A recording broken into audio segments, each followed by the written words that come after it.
Oiga, me da un enorme gusto que esté en este estudio una de las mujeres que más admiro, yo como politólogo que soy, que es Soledad Loaesa, quien hace unos días la nombraron profesora investigadora emérita de nada menos que el Colegio de México. Marisol, qué gusto tenerte aquí. Muchas gracias por la invitación, Leo. Merecidísimo este nombramiento del colegio. ¿Después de cuántos años de trabajar en el colegio? Llevo como 44 años de servicio en el colegio de tiempo completo. De tiempo completo. Muchas generaciones han pasado. Muchas generaciones de estudiantes de Relaciones Internacionales y de Administración Pública. Sí. Y también algunos cursos de doctorado y de maestría en otros centros aparte del mío, que es el Centro de Estudios Internacionales, que es el tuyo. No, claro, pero fíjate que muchos abandonamos la academia o nuestra profesión como politólogos para venirnos a los medios. Tú nunca, tú has sido constantemente una académica. Tú eres una académica natural, yo diría, ¿no, Marisol? Muchas gracias. Yo diría que he tenido la suerte y el privilegio de hacer lo que me gusta, y que me pagan por hacer lo que me gusta. Claro. Lo que me gusta es leer, me gusta investigar muchísimo. Me gusta mucho la docencia, la disfruto enormemente, espero que los estudiantes también la disfruten. Y me gusta mucho tratar de entender los problemas a los que me he dedicado. Ahora, en estas más de 4 décadas que has estado investigando, ha cambiado mucho, ¿no? La ciencia política, el estudio de la política, diríamos, ¿o no, Marisol? Sí, sí. Bueno, yo creo que ha tenido una evolución natural a partir de sus orígenes, ya sea en Estados Unidos o en Europa. Sí. Yo me formé en Europa, sí. Hay una cierta diferencia entre la manera como yo miro a la ciencia política y como la miran las nuevas generaciones, muchas de las cuales se formaron en Estados Unidos. Sí. Pero yo creo que sigue siendo el problema, lo que nos interesa sigue siendo el problema del poder. Sí. Y miramos al poder desde diferentes perspectivas, tratamos de entenderlo, su origen, su dinámica, sus transformaciones, y no creo que haya cambiado, quizás algunos énfasis han cambiado, ¿no? Hubo una época en que el énfasis muy fuerte era sobre la estadística. Sí. Y ahora hay no es una disputa, pero sí hay una diferencia entre dos ramas de desarrollo. Por un lado la formal, de los modelos, la modelística, y por otro lado una que se inclina más hacia la historia. Así es. Que es en la que yo me inscribo. Sí, y yo estaba del otro lado, porque yo me formé en Estados Unidos pesaba mucho el tema cuantitativo, los modelos, etcétera. Y la verdad, hoy me doy cuenta que mientras que la ciencia política de Estados Unidos estaba viendo cosas muy particulares de cómo votaban los comités en el Congreso, etcétera, de repente se despertaron teniendo un presidente como Donald Trump. ¿Cómo explicar la ciencia política de Estados Unidos un presidente como Donald Trump?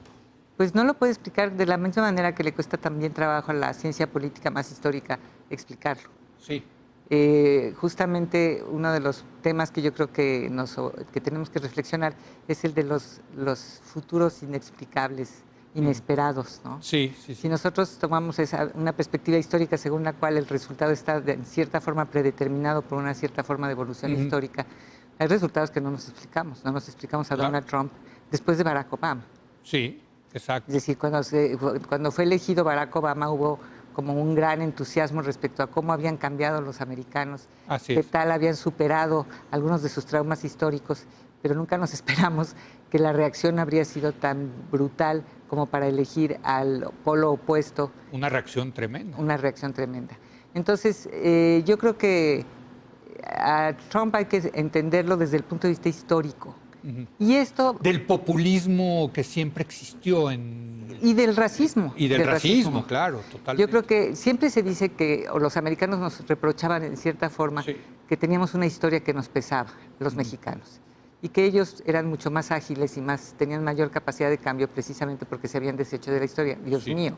El tema del racismo en Estados Unidos es una losa muy pesada. Muy pesada. Que hemos visto en los últimos años que está haciéndose sentir en la sociedad americana. Y yo creo que la reacción en contra de Barack Obama fue precisamente la elección de Trump, en donde hay un peso histórico fenomenal. Sí, así es. Porque hay una parte de la sociedad americana que no admite, para la cual fue un insulto la elección de un afroamericano a la Casa Blanca. A ver, Marisol, Boris Johnson, el Brexit, los Tories. Otra historia que tú conoces bien, tú eres experta en política europea, incluyendo la británica. ¿Qué me dices de eso, Marisol? Bueno, eso tiene que ver con, yo creo que tiene que ver con mal cálculo político, como lo ha confesado ya Cameron. de Cameron. Ujú.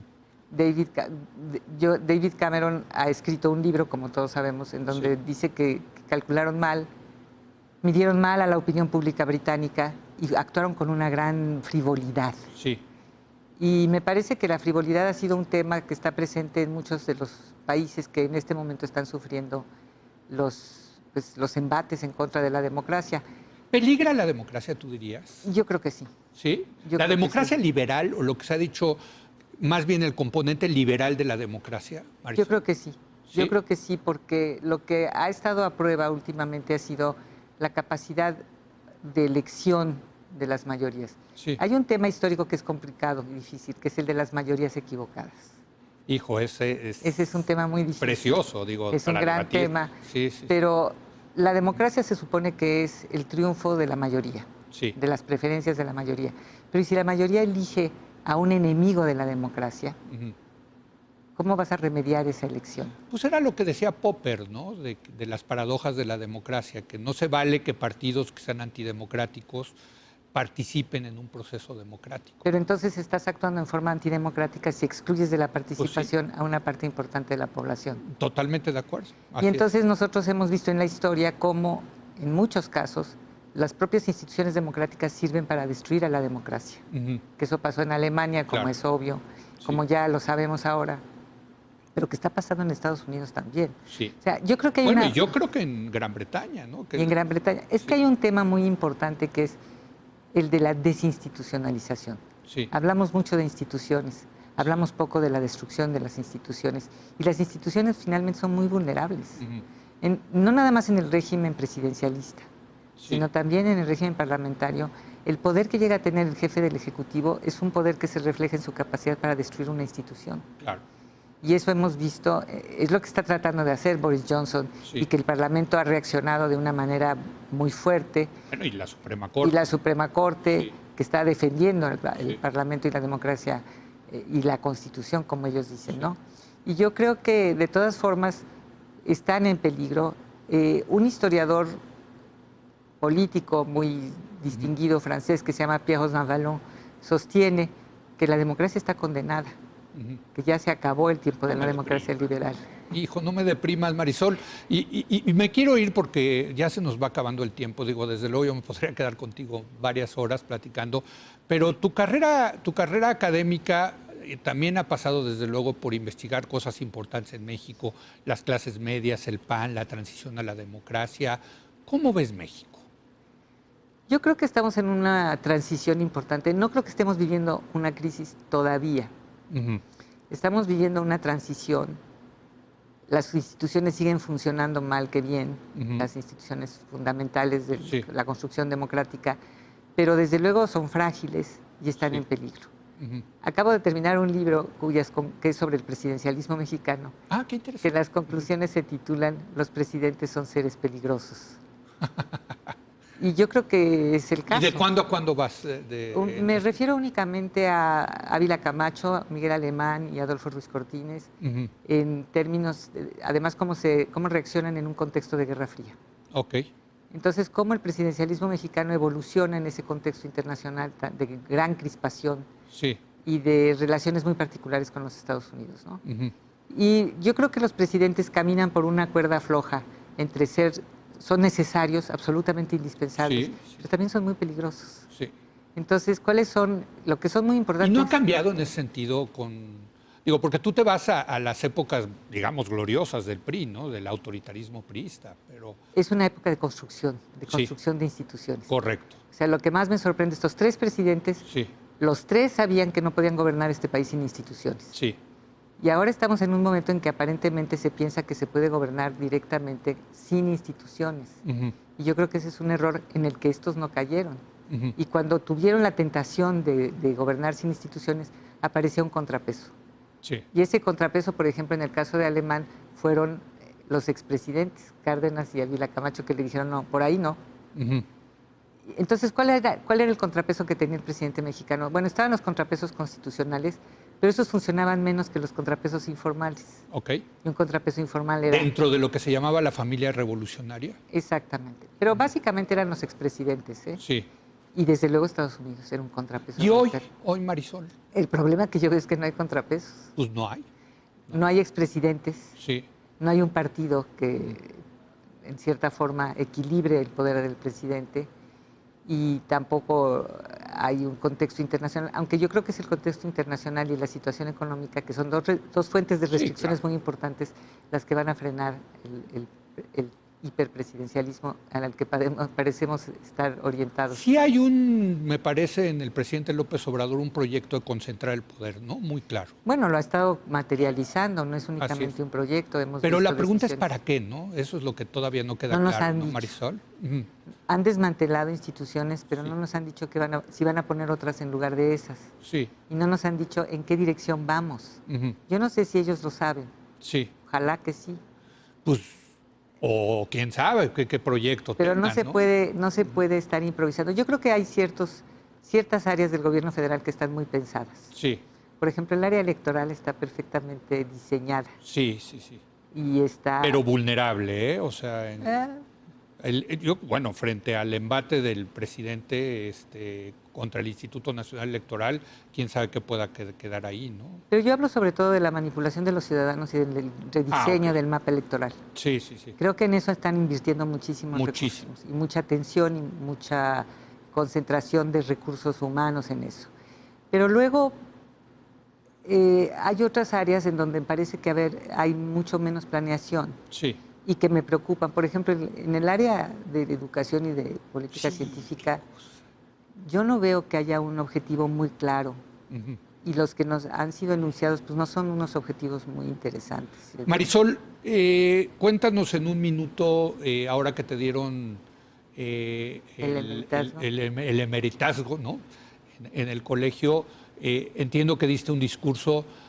¿Sobre qué fue el discurso? Fue justamente sobre esto, sobre los futuros que nos sorprenden, los futuros inesperados. Y estar muy atentos al hecho de que no necesariamente el presente es una prolongación del pasado. Creo que hay una manipulación, hay una disposición, si no de manipular, al menos de reescribir la historia. Siempre que hay un nuevo partido en el poder, intenta reescribir el pasado en función de su posición. Y las generaciones también reescriben el pasado a partir de su presente. Sí. Pero el problema que yo veo es que no hemos escuchado nada a propósito del futuro, ni siquiera en la campaña presidencial. Y a mí lo que me preocupa es que una generación que no habla del futuro es porque tiene temor. Mucho miedo. Y no puede imaginar el futuro. No. El futuro es inimaginable. Y ahí la parte tecnológica creo que juega un papel importantísimo. Y no podemos prever qué es lo que va a pasar ni en qué dirección vamos a ir. Yo creo que hay que pensar el futuro, hay que imaginarlo. Hay que ser más creativos, hay que tenerle menos miedo, porque en la medida en que no podamos pensar futuros alternativos, vamos a dejarnos llevar por las corrientes más fuertes, que no son necesariamente las mejores. Pues Marisol, celebro mucho que te hayan dado este título de profesora investigadora emérita.